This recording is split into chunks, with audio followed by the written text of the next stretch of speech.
mungkin ada subscription, bisa bisa melakukan pakai berbagai macam instance, dari reserve instance, dari bisa saving, atau ada model pay as you go. Nah, pay as you go berarti untuk startup, mungkin sebuah startup sangat susah untuk investasi upfront ya. Untuk misalnya mereka mau beli hardware atau physical server, itu akan sangat mahal dan banyak upfront cost. Nah, dengan pay as you go, dengan model cloud native, kalian tinggal bayar resource yang kalian pakai, dan resource yang nggak dipakai itu nggak usah dibayar. Dan akhirnya untuk fully manage, kalian nggak perlu expertise. Misalnya kalau kalian mau ada isu-isu yang perlu expertise, itu nggak perlu, karena di back end semua udah di manage, fully manage dengan Alibaba Cloud. Nah, ini yang di bawah juga ada banyak contoh-contoh untuk cost optimization yang buat startup, business continuity, untuk compliance, data center, dan lain sebagainya. Oke, next slide. Jadi mungkin gambarannya bisa kayak begini. Jadi dari keperluan hardware yang kantornya mungkin banyak sekali, jadi ada hardware yang perlu investasi upfront, sekarang jadi pay as you go. Jadi ibaratnya seperti kita membeli listrik atau membayar untuk air dalam sebuah rumah on demand, ya.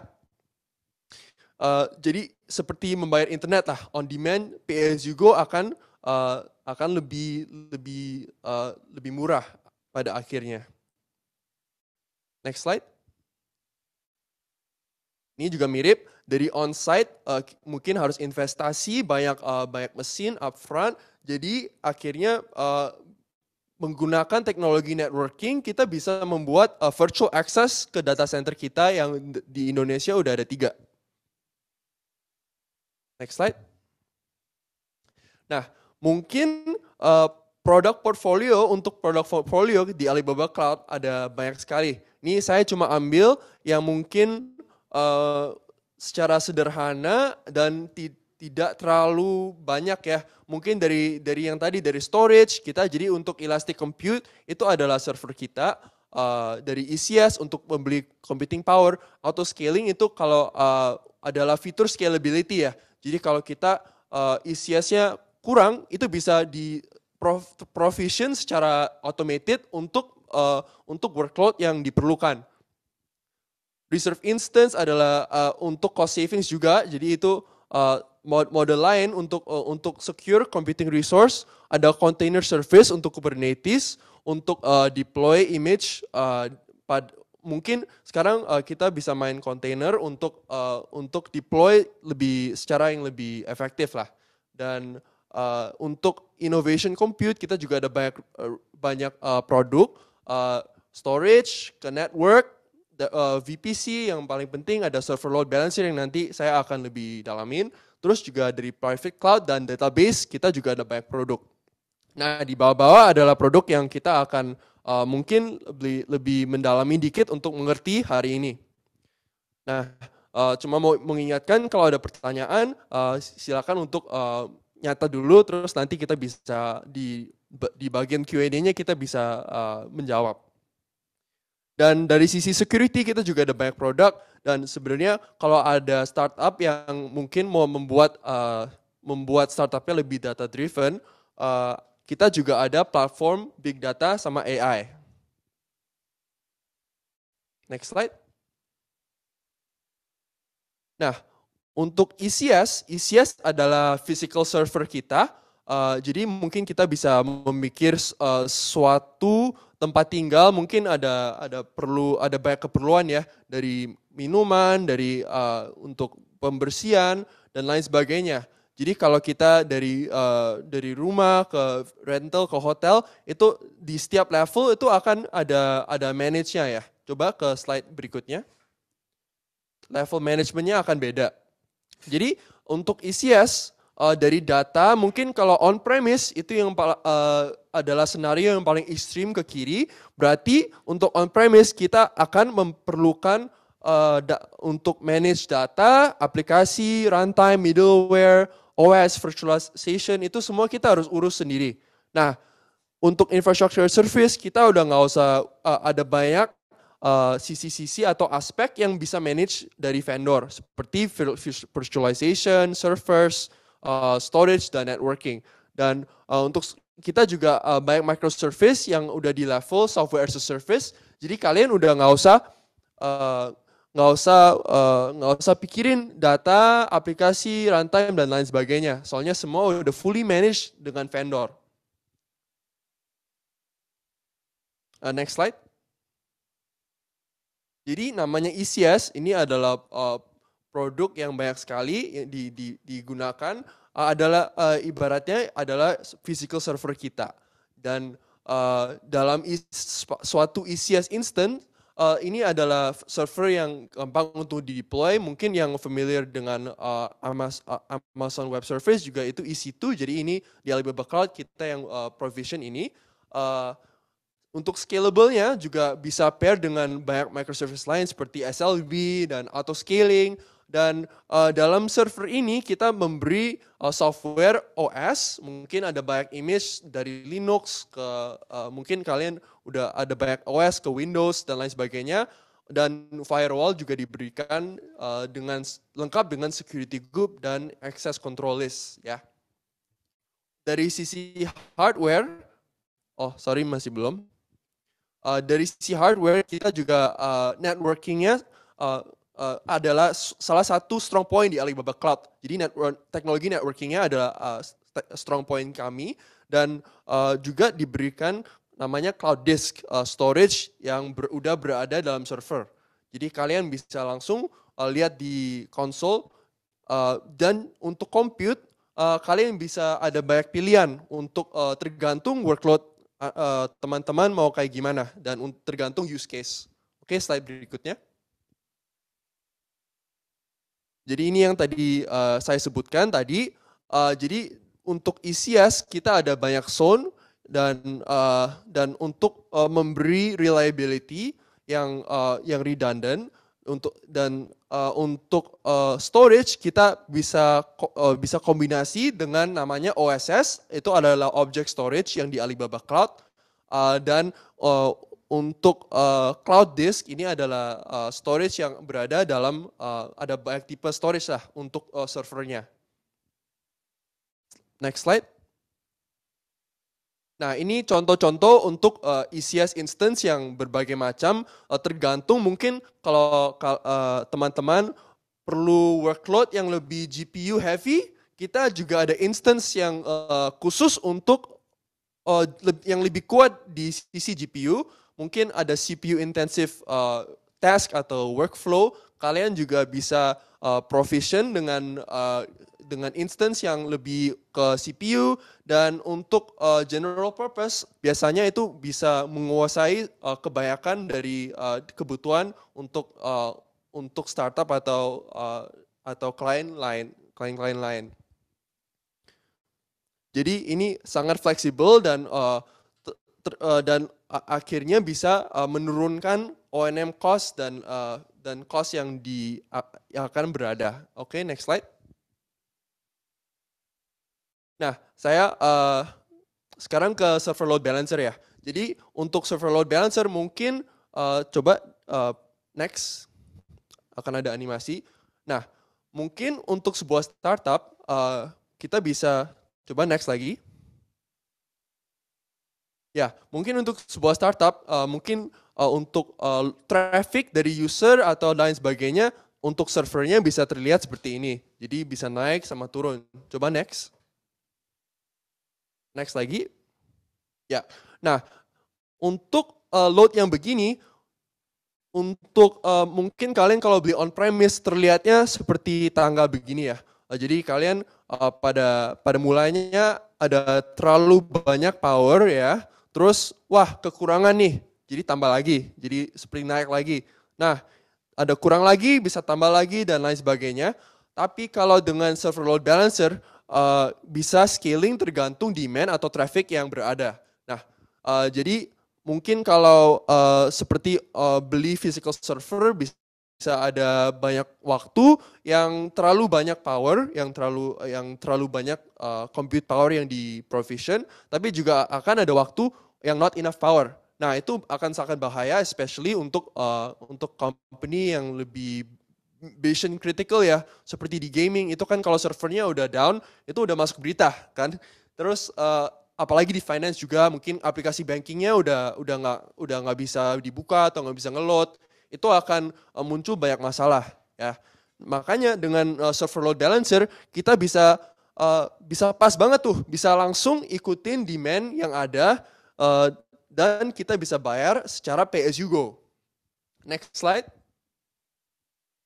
Jadi dengan server load balancer mungkin kalian udah bikin aplikasi nih, terus tiba-tiba kalian membuat campaign marketing yang sangat efektif ya, terus app-nya tiba-tiba jadi viral. Nah, kalau pas jadi viral, itu traffic-nya akan sangat spike kan, akan ada spike-nya. Jadi dengan server load balancer, spike tersebut itu bisa disupport gitu loh. Dan untuk misalnya ada special promotion untuk web event di Alibaba, kita ada namanya 11.11 ya. Itu pada hari 11.11 banyak sekali demand-nya udah di level jutaan customer yang beli di waktu yang sangat singkat. Itu akan perlu namanya scalability. Dan di case ini kita bisa menggunakan server load balancer. Nah, untuk teknologinya akan ada banyak backend server untuk simpelnya ya. Dan backend server ini bisa ECS yang tadi saya jelaskan. Jadi Elastic Compute Service itu adalah VM kita ya atau server. Dan as trafficnya lebih meningkat akan di route ke banyak backend server dengan juga ada dengan feature namanya session persistence dan juga auto scaling. Jadi auto scaling itu akan bisa scale out ya, jadi horizontal scaling.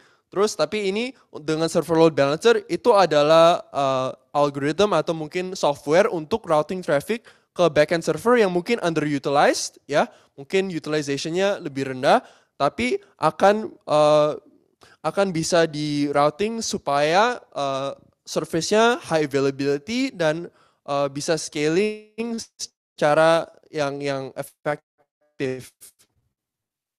Oke, next slide. Nah, untuk sekarang saya lebih ke storage ya. Tadi kan udah ngomong compute service dengan ECS, terus ngomong ke server load balancer ya untuk scalability. Kita juga ada banyak service lain yang bisa digunakan untuk kebutuhan ini dua. Tapi saya kasih tour yang untuk service yang utama nih. Oke, jadi untuk storage kita ada namanya RDS. Nah, RDS adalah Relational Data Service, Relational Database Service, dan ini adalah untuk store MySQL atau kalau ada mungkin bukan cuma RDS ya, RDS adalah buat relational data yang compatible dengan PostgreSQL atau MySQL, tapi untuk in-memory database kita ada banyak macam nih, tergantung kebutuhan. Dari Redis untuk in-memory storage, kita ada RDS lagi buat PostgreSQL, dan kita ada HBase ya untuk distributed computing, untuk big data tuh. Terus dari setiap level, dari production ke operation ke analytic ke development, kita ada banyak utility service seperti DTS, Data Transmission Service, untuk mungkin kalian ada data di on-premise, ada data di server, tapi kalian mau migrasi. Nah, itu kita ada DTS, kita ada DBS dan DMS untuk manage database dalam mungkin dari user ke multi-tenant architecture dan lain sebagainya. Kita juga ada namanya PolarDB untuk relational yang cloud native dan lain sebagainya. Untuk Analytic DB mungkin untuk data yang lebih cepat, kalian bisa pikir mungkin ada company yang store transactional data ya, mungkin dari bank. Ini data yang mungkin mau di-visualize untuk melihat datanya, untuk data visualization, itu bisa store di data warehouse Analytic DB. Itu contohnya lah. Dan Analytic DB juga sangat compatible dengan MySQL dan PostgreSQL juga. Oke, next slide. Jadi tapi untuk simple kita mau storage yang sangat high durability ya, untuk yang bisa tahan lama, terus high availability. Untuk high availability sebenarnya kita juga ada redundancy ya di backend-nya. Jadi kita membuat storage-nya secara paralel, dan kalau ada satu node yang mati itu masih bisa available. Jadi di backend kita ada redundancy-nya lah. Terus ada secure yang nggak bisa dihack. Kita udah banyak compliance ya di backend yang untuk service storage solutions di Alibaba Cloud dan fully managed. Nah, dari file storage, object storage ke block storage kita ada microservice masing-masing. Jadi mungkin untuk object storage kita ada namanya OSS. Sering sekali itu dipakai untuk unstructured data dari gambar, dari video, dan lain sebagainya. Dan untuk object storage kita juga sebagai platform Alibaba Cloud, semua microservice itu bisa connectivity-nya sangat bagus ya. Berarti untuk OSS bisa langsung transfer integrate dengan ECS, RDS, dan kalau big data juga ada namanya DataWorks, itu bisa integrasi sangat baik dengan OSS. Ya, dan block storage dan file storage tentunya dengan ECS bertemanan sangat baik ya. Oke, next slide. Nah, mungkin untuk marketing kita sebenarnya juga ada service ya untuk marketing. Jadi kita ada SMS service, kita bisa WhatsApp blast. Mungkin kalian pikir Alibaba Cloud mungkin cuma bisa memberi infrastruktur dari compute ke storage dan scalability, tapi sebenarnya kita juga ada built-in solution ya. Untuk seperti misalnya untuk delivery kita ada namanya CDN, Content Delivery Network, yang kalian kalau buka YouTube ada CDN sendiri, tapi kalau kalian melihat konten setiap hari di HP itu pasti ada CDN-nya. Tapi untuk marketing kita juga ada WhatsApp Blast, dan kita ada bisa fungsi sebagai sebuah telkom ya untuk SMS dan untuk direct mail. Nah, sebenarnya untuk orchestration juga bukan cuma untuk marketing ya. Jadi kita bisa misalnya setup alert di sistem kalau pakai logic. Jadi kalau ada isu atau lain sebagainya, ada isu, kita bisa langsung melalui API atau melalui email atau bisa maupun menggunakan WhatsApp untuk alert. Oke, next slide. Nah, yang tadi saya sebut ini adalah OSS. Untuk OSS sebenarnya yang tadi saya bilang ekosistemnya sangat luas. Jadi di Alibaba Cloud dari EMR itu adalah Elastic MapReduce untuk open source Hadoop dan Spark, ya, Hadoop, Impala, Hive. Itu kan open source ekosistem untuk big data. Itu kan jadi OSS udah bisa sangat integrate dengan itu. Platform for AI adalah platform kami untuk artificial intelligence ya, yang compatible dengan Jupyter Notebook dan lain sebagainya. Terus ada batch compute, mass compute adalah solution data warehousing kami. Function compute kita bisa bikin otomasi ya pakai function compute, multimedia dan open source tool yang lain. Jadi OSS bukan hanya object storage yang nggak ada banyak integrasi, tapi sebenarnya sangat luas ya.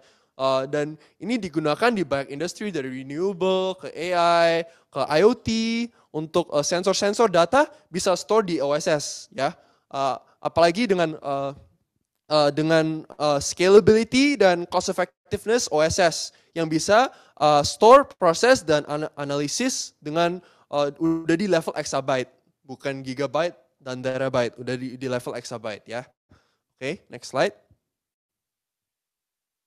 Dan untuk RDS adalah untuk kebutuhan relational database kita untuk storage. Jadi RDS adalah udah cloud native ya, udah ada vertical integration dengan banyak infrastructure as a service dan platform as a service tool. Yang tadi saya bilang Dataworks itu udah di level platform as a service, itu sangat udah bisa bertemanan dengan RDS. Terus autonomous, kita ada namanya database autonomy service. Jadi kita sangat ingin untuk startup menggunakan tools yang benar-benar memberi value, ya. Jadi untuk kalian yang membuat startup, ease of use adalah salah satu priority di Alibaba Cloud supaya mungkin nggak ada banyak pengalaman dengan cloud, tapi secara infra kita juga memberi banyak utility. Jadi di backend udah nggak usah otak-atik, itu tinggal udah fully managed.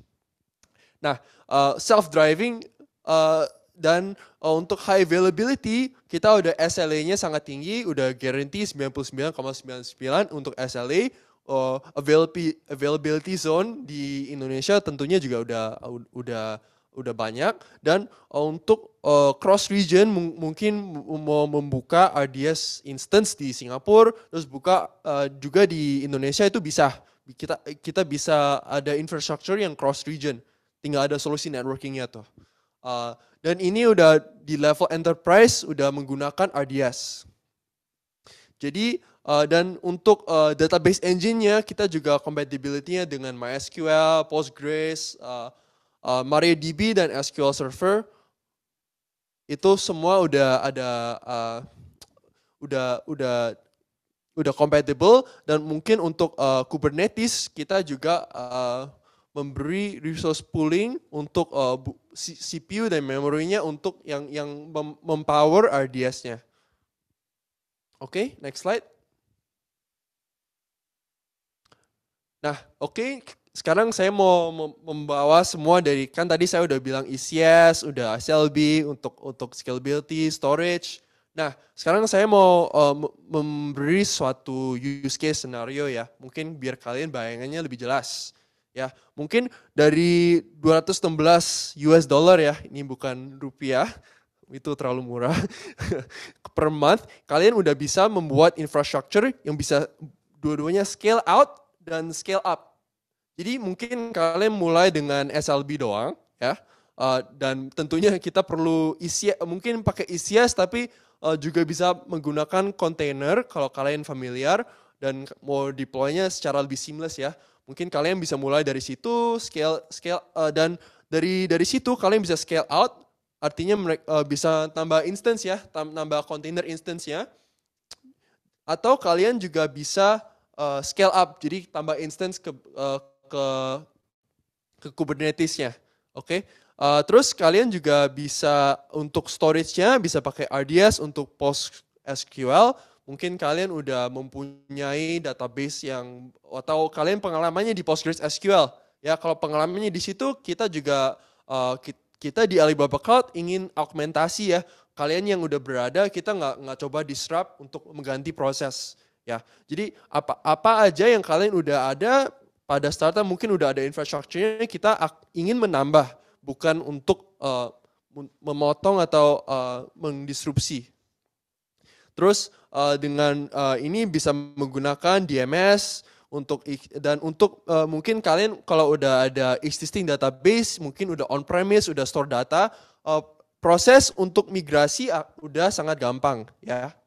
Dan untuk data development mungkin kalian udah datanya lebih besar ya, udah beberapa tahun operation, akan ada keperluan big data. Itu akan bisa seamlessly integrate, udah nggak usah pakai service lain, bisa menggunakan Dataworks. Ini adalah Dataworks dan temenan dengan OSS dan QuickBI untuk visualization. Dan untuk ini kan kalian pasti ngumpul data nih. Kalau mau analisa juga bisa langsung masuk OSS dengan bisa di schedule, bisa bikin automated workflow ya, yang orchestrationnya udah sangat kuat.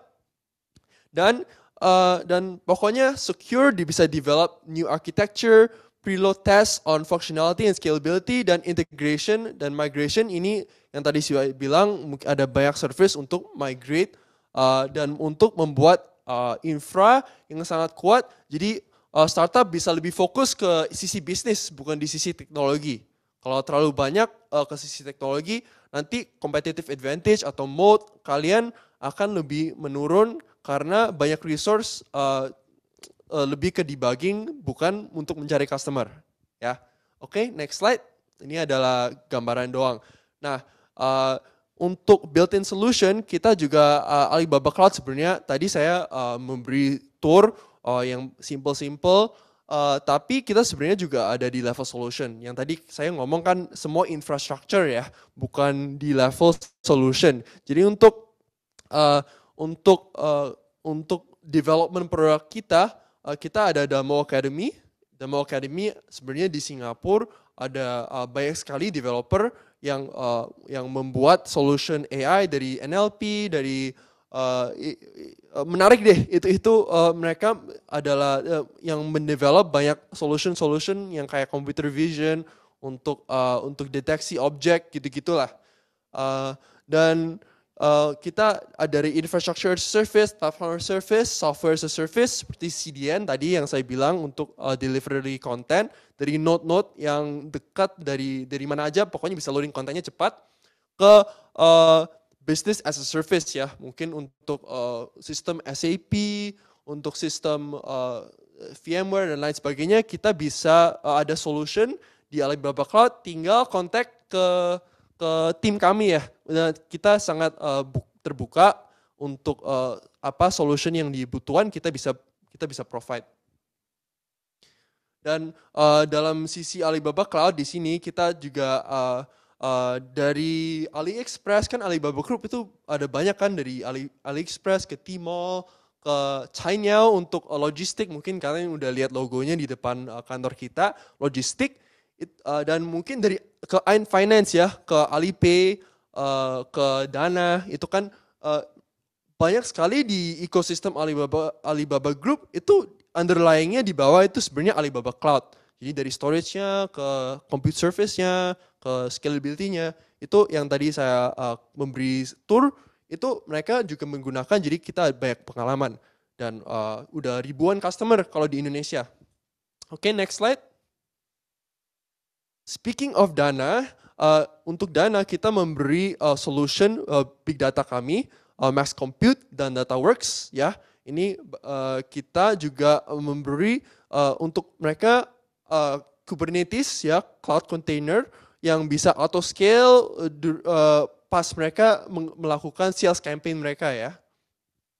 Dan untuk mereka ada solution mobile payment ya, dan ini adalah yang tadi ini udah familiar ya. Tadi saya udah bahas dari ECS ke RDS ke Object Storage Service OSS dan Max Compute DataWorks. Jadi mereka membuat bisnis mereka lebih data driven menggunakan microservice yang tersebut. Dan untuk finance juga sangat penting untuk security. Untuk security kita ada anti DDoS dan WAF, Web Application Firewall ya, untuk memberi additional layer security, seperti berarti nggak ada DDoS distributed attack. Oke, itu dari saya. Next slide. Jadi itu yang dari saya. Sekarang saya akan passing ke Eric ya untuk memberi demo ECS. Terima kasih. Oke, thank you. Oke, thank you semua. Saya bisa share screen saya ya sekarang ya. Saya akan share desktop saya.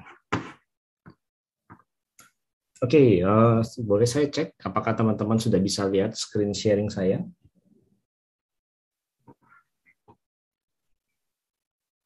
Sudah muncul ya di situ atau? Sebentar Erik, yang online sudah bisa, yang offline sebentar. Oke. Oke, boleh di full screen aja. Oke, sudah kelihatan ya? Udah. Siap. Nanti mungkin di tengah-tengah saya nggak akan full screen karena kita harus bolak-balik ya, jadi biar mempermudah. Tapi sekarang untuk brief introduction aja ya.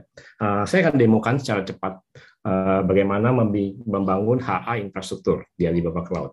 Memang karena keterbatasan waktu saya nggak bisa mendemokan seluruh komponen yang tadi disebutkan oleh Matthew ya. Tapi paling nggak kita lihat komponen-komponen utama ya. Nah, ini dia demonya ya. Ini yang akan saya lakukan ya. Saya akan bangun suatu infrastruktur ya, di mana saya jelaskan komponennya lebih dahulu ya. Di sini kita ada ECS ya. ECS itu di mana adalah virtual server kode Alibaba. Ya, kalau teman-teman mau pasang website, mau pasang web service ya, mau running web service ya, ataupun aplikasi lainnya bisa dijalankan di atas ECS ya. Tapi pada intinya ini adalah suatu server ya. Kemudian di sini ada OSS. Mau saya moga-moga kelihatan ya, mau saya bergerak ya. Kita ada OSS. OSS itu adalah penyimpanan storage yang kapasitasnya unlimited ya. Kalau di Alibaba dan kita menyimpan objeknya itu berbeda dengan kita simpan dengan contohnya kalau kita punya hard disk ya di laptop kita atau punya PC rumah kita, itu adalah sangat berbeda ya. Dan ini adalah storage yang cukup cost efektif ya. Jadi di sini akan saya gunakan untuk menyimpan konten website. Ya, konten website untuk demo ini cukup kecil, ya. Tapi kalau di real situations, konten website itu bisa jadi besar. Ya. Kemudian di sini ada load balancer, ya, di mana load balancer ini yang nantinya akan mendistribusikan, ya, koneksi antara server yang satu dengan server yang kedua. Ya, di sini akan saya demokan nanti kalau server satu down, ya, server 2 akan take over. Ya, dan begitu juga kalau server 2 nanti yang saya down kan, server 1 akan take over. Itu adalah gunanya dari load balancer ini. Ya. Nah, jadi step-step yang akan saya lakukan, nanti pertama saya akan membuat ECS. Ya. Kita akan install, kita menggunakan Nginx, ya. Kita akan install aplikasinya, dan kita akan mengambil web content ini dari OSS. Ya. Nanti saya akan contohkan ya bagaimana cara kita menarik data atau konten dari OSS. Ya. Kemudian kita akan membuat server yang kedua, yang kali ini kita nggak akan membuatnya manual, ya, tapi kita membuatnya menggunakan image, ya. Ini gunanya dan mempercepat supaya kita nggak harus mengkonfigurasi hal yang sama dengan yang pada saat kita mengkonfigur server 1. Dalam demo ini kita pada saat mengkonfigur server 1 cukup cepat, ringan karena demo, ya. Tapi di real situation sebenarnya ini bisa jadi makan waktu berjam-jam, ya. Jadi kita akan create load balancer, kita juga akan membuat listener dan server group supaya load balancer akan mengenali servernya di belakang ada siapa aja. Ya, nanti kita akan lakukan tes juga. Kita akan akses load balancer pada saat server 1 down. Ya, oke. Saya akan keluar dari full screen. Pertama saya akan mengakses Alibaba Cloud. Ya, untuk mengakses Alibaba Cloud, ya cukup simpel. Browser saya sudah muncul, oke. Ya, untuk mengakses Alibaba Cloud kita hanya butuh mengakses www.alibabacloud.com ya. Oke, di sini ya kita akan login ke dalam konsol. Oke, kebetulan saya sudah ada akun ya. Nanti teman-teman ini bisa register juga dan membuat akun teman-teman sendiri supaya bisa masuk ke dalam Alibaba Cloud punya konsol ya. Oke, di demo tadi yang pertama kali saya buat adalah ECS server. Ya, kenapa saya gunakan ECS? Ya karena ini adalah demo yang paling basic. Ya, padahal nanti kedepannya kita akan ada sesi lagi yang saya tahu. Di sana nanti saya akan demokan kalau bagaimana kita menggunakan infrastruktur yang lain untuk mendeploy web service. Ya, tapi teman-teman harus tahu dasarnya dulu secara basic. Ya, which is hari ini saya akan demokan bagaimana kalau kita mendemokan menggunakan ECS. Ya. Oke. Kita akan cari service-nya. ECS biasa adalah yang jadi nomor 1, ya karena ini adalah service yang paling common dan paling sering dipakai orang. Ya, saya akan klik ECS, saya masuk ke dalam konsol ECS. Ya, kebetulan memang saya sudah ada beberapa server, ya tapi bisa dihiraukan karena kita nggak akan menggunakan server yang ini. Ya, untuk membangun server, saya akan membuat create instance. Ya, tadi ada tombol create instance. Nah, pada saat create, mungkin saya nggak akan diskusi setiap sesi option yang ada di sini karena keterbatasan waktu. Tapi saya akan secara garis besar, kita biasa memilih adalah cara pembayaran. Tadi yang Matthew bilang, kita ada subscription, kita ada pay as you go. Ya. Pay as you go adalah yang kalau kita pakai baru kita bayar. Ya. Untuk demo, ya saya pakai ini sekarang. Ya. Kemudian region, ya kita memang sudah bayar region. Tadi Pak Matthew juga sudah mendemokan kita ada banyak region, saya bisa aja buat server di Singapura, saya bisa aja buat server di Hong Kong, atau saya bisa buat server seperti saya jalannya di US, ya. Tapi hari ini kita akan membuat server di Indonesia. Ya. Nah, di Indonesia kita ada 3 zona. Ya. Saya mau membuat contoh zona 1 ya sebagai contoh. Pilihan instance tadi juga Matthew juga sudah menunjukkan ya kita banyak sekali pilihannya ya, general purpose, complete optimize, memory optimize dan sebagainya ya. Tapi untuk demo kita karena ini hanya web server biasa, tidak perlu yang kompleks, saya akan menggunakan yang general purpose ya. Untuk kapasitas teman-teman nanti bergantung kebutuhan teman-teman ya pada saat teman-teman sudah siap untuk menjalankan aplikasi program-program di bisnis kalian ya. Oke, saya akan memilih operating system di sini ya. Saya pilih adalah Ubuntu karena paling sering dan saya juga paling familiar untuk command-nya. Sebenarnya kita bisa banyak pilihan di sini ya, nggak harus Ubuntu nantinya. Oke, untuk version bisa yang latest ataupun bisa yang 1 sebelum latest, tergantung teman-teman punya kebutuhan dan kompatibilitas aplikasi teman-teman ya. Saya akan turunkan disknya supaya nanti buat image-nya lebih cepat ya. Oke, kalau sudah saya klik next. Oke, saya akan pilih di mana saya akan membangun komputer saya akan menggunakan network yang default. Ya. Teman-teman nanti juga akan melihat teman-teman ada network default ini ya pada saat membuat server. Oke, karena saat nanti di depannya itu saya akan menggunakan load balancer ya, jadi saya matikan public IP ya supaya saya menunjukkan kalau server ini bisa diakses walaupun salah satu server down ya. Jadi aksesnya semua akan melewati server load balancer. Oke, saya akan next. Ini sudah sisanya adalah saya bikin password. Ini adalah contoh yang kurang baik ya teman-teman, karena itu menunggu demo aja. Tapi kalau nanti teman-teman membuat server yang semua aman, kita harus menggunakan key pair. Ya. Oke, ini saya namakan server 1 ya. Terus juga server 1. Oke, kalau sudah saya tekan next. Saya tekan next lagi dan saya akan jalankan saya buat instance ya. Oke. Saya sudah dapat konfirmasi. Nah, ini adalah server yang kita buat. Kita lihat berapa cepat ya kita membangun server kalau di cloud ya. Nah, sudah jadi. Ini kita hanya dalam hitungan detik. Ya. Berbeda dengan kalau misalkan kita harus beli server. Ya. Kita nunggu berminggu-minggu. Padahal di cloud, kita hanya cuma butuh waktu singkat. Ya.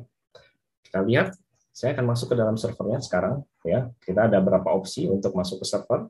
Saya akan menggunakan Workbench. Ya. Ini sudah disediakan oleh Alibaba Cloud. Ya. Oke, saya sudah ada servernya, IP-nya, root-nya. Ya. Tadi saya masukkan password saya. Oke.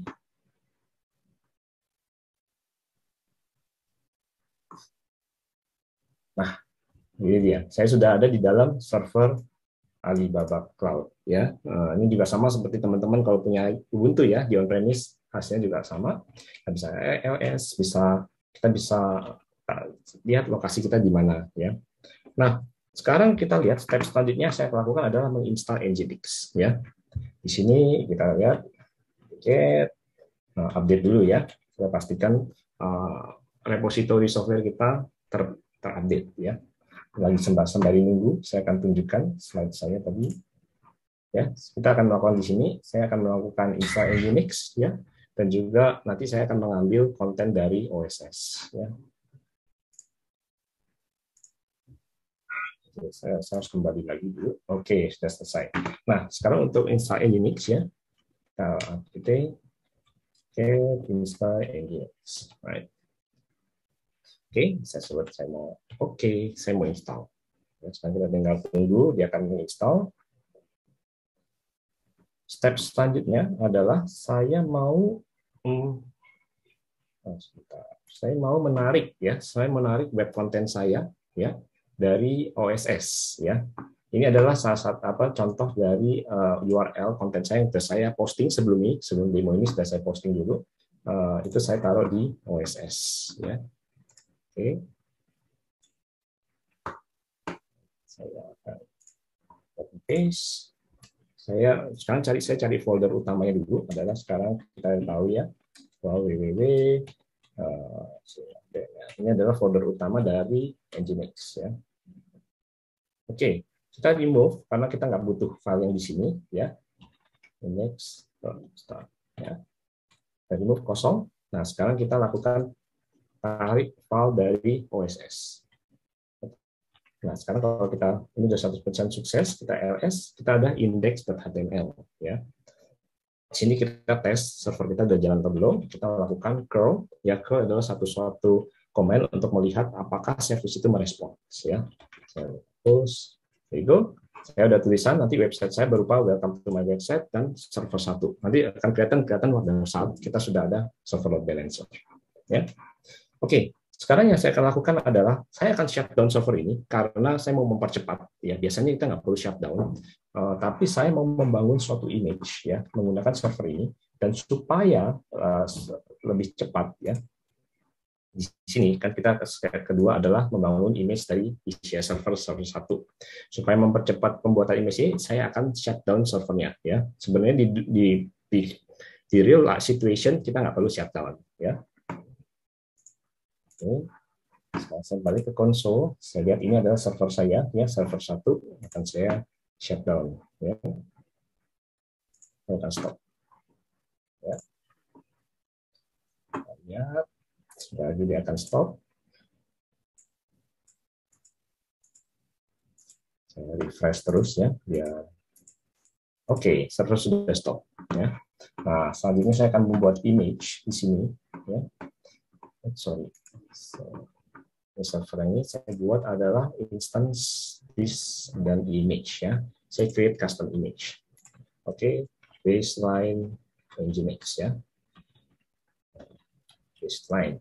Nah, oke.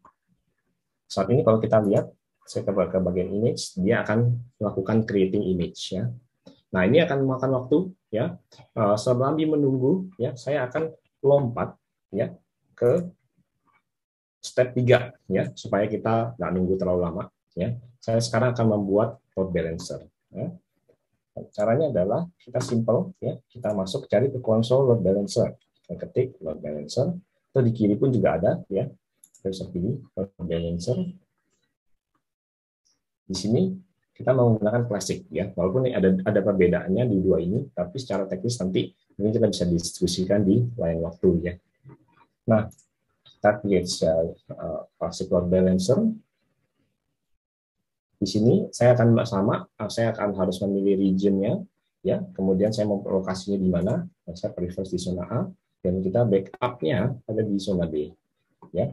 Di sini saya mau membangun suatu SLB internet ya, karena saya mau website saya nanti dipublish ke internet ya, supaya teman-teman bisa atau customer saya bisa akses ya. Nah, saya pilih mungkin untuk demo kita tidak perlu instansi yang besar, sekian sudah cukup ya. Oke, saya akan Oke, ini sudah selesai. Saya tinggal tutup ya. Saya akan refresh screen saya. Oke, saya sudah punya SLB ya. Di sini saya namakan demo ya, demo SLB. Oke, saya balik dulu ke ICS, kita cek image-nya apakah sudah selesai ya.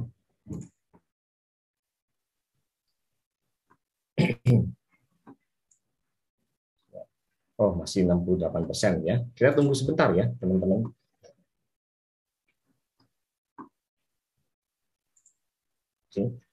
Selagi menunggu ya, nanti saya akan tunjukkan setelah kita membuat suatu image server ya, server yang kedua ya, kita menggunakan image yang ini kita untuk membangun server yang kedua.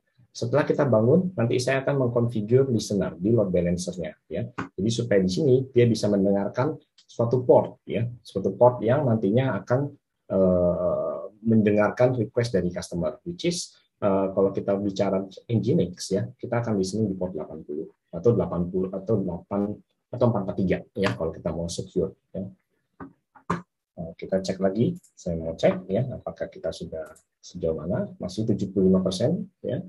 Kita tunggu, atau selagi menunggu bisa saya buat listener dulu ya teman-teman, biar jangan confuse ya, karena kita supaya menghemat waktu.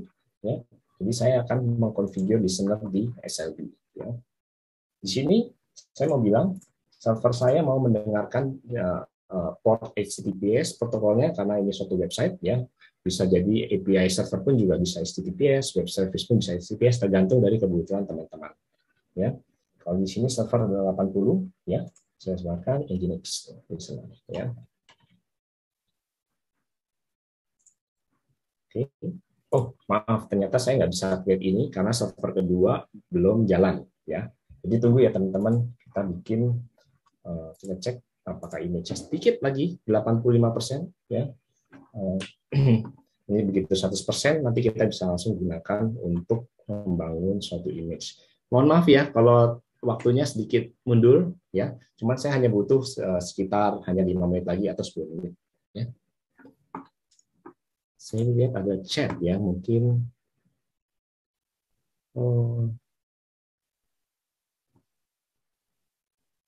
Oke, saya nggak mengerti untuk yang bisa dihiraukan ada pertanyaan dari Evan. nanti bisa kita diskusikannya.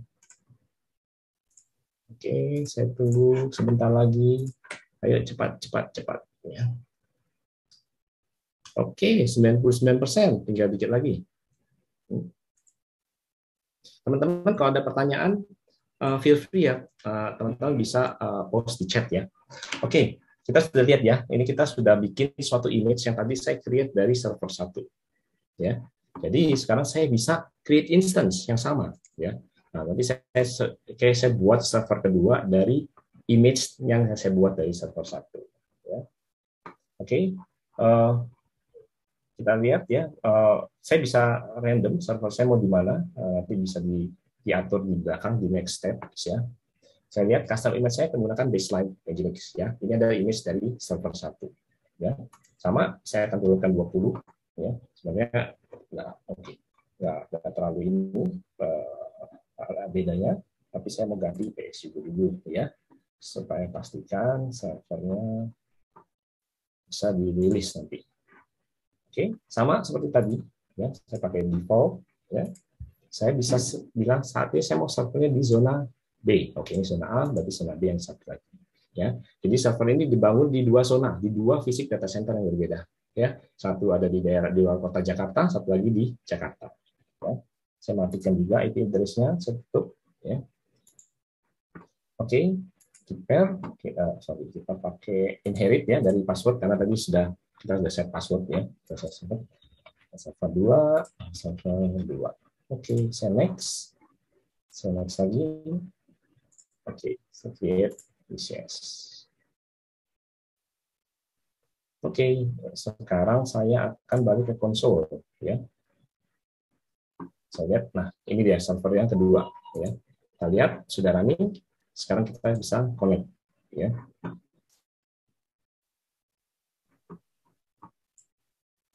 Nah, server kedua ini kontennya masih sama ya dari server 1. Kenapa? Karena saya mengcopy menggunakan image ya. Nanti saya tunjukkan. Kalau saya curl localhost ya. Nah, kita lihat ini adalah server 1. Saya mau ganti ini server 2 ya. Jadi saya harus menarik image ini dari OSS lagi yang khusus untuk server 2. Jadi saya ganti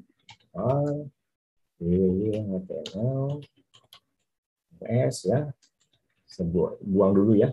Sebenarnya saya bisa edit atau biasanya saya buang, tapi karena saya mau menunjukkan, saya mau ambil dari OSS media ya. Sekarang saya ganti ini adalah server 2 ya. Jadi saya mengambil image dari server yang kedua. Saya ke lagi localhost ya. Saya lihat sudah ganti server 2 ya. Oke, sekarang saya harus start dulu ya server 1 saya gitu ya. Karena saya mau menunjukkan load balancer ini kita mendistribusikan kedua server yang berbeda, yang bergantian ya. Jadi server 1 saya stop ya. Saya start. Oke. Saya biarkan dia start dulu. Supaya nanti aplikasinya juga sudah up and running. Kita bisa lihat di sini ya. Kalau saya sudah bisa di-connect. Oh, masih belum, berarti belum start servernya. Oke, sudah start ya. Kita lihat apakah sudah bekerja servernya. Nah, sudah. Oke. Sekarang yang saya lakukan adalah membangun SLB ya. Tadi saya mau bangun SLB, saya mau bikin servernya dua-duanya terregister ke SLB ya.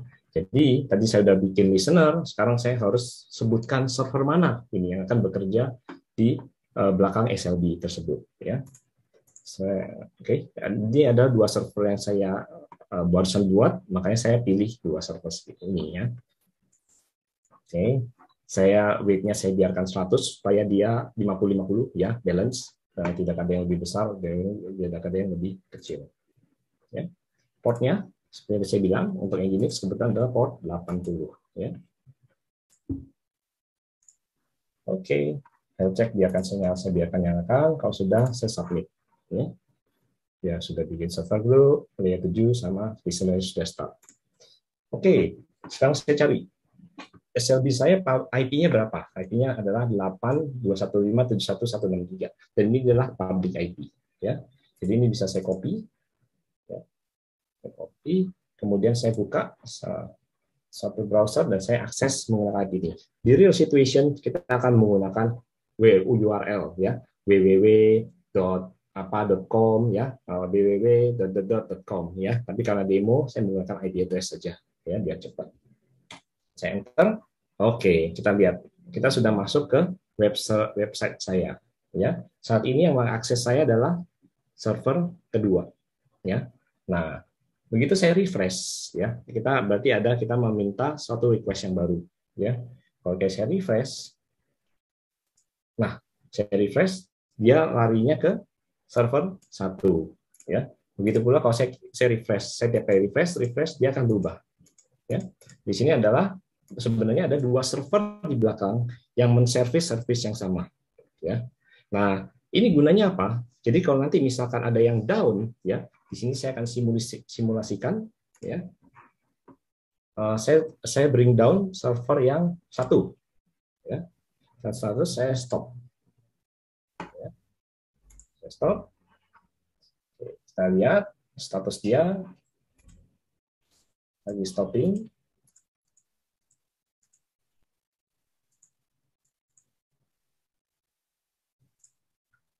Oke, server 1 kita simulasikan down ya. Jadi coba saya cek ya ke SLB. Dia masuk ke sini, dia akan melihat satu server 1 adalah down ya. Jadi SLB saya nggak akan nge-forward ke server yang bermasalah. Ya. Nah, kalau saya refresh, tadi kebetulan ada server 2, jadi nggak kelihatan, tapi kalau saya refresh masih tetap jalan ya. Karena apa? Karena request-nya lari ke server 2 terus. Ya. Saya buka yang baru, sebagai contoh, saya mau buka baru, customer nggak perlu tahu IP-nya berapa, server yang mana, tapi saya pakai pointing ke satu SLB. Ya. Kemudian saya klik, dan yang pasti ada server yang menservis. Ya. Jadi ini gunanya SLB untuk memastikan, ya, pertama adalah mendistribusikan ya load supaya dua server bisa menservis ya untuk servis yang sama. Atau kalau ada server 1, dia akan mengalihkan ke server yang sehat. Ya, jadi kalau ada server bermasalah, server yang sehat dia akan take over.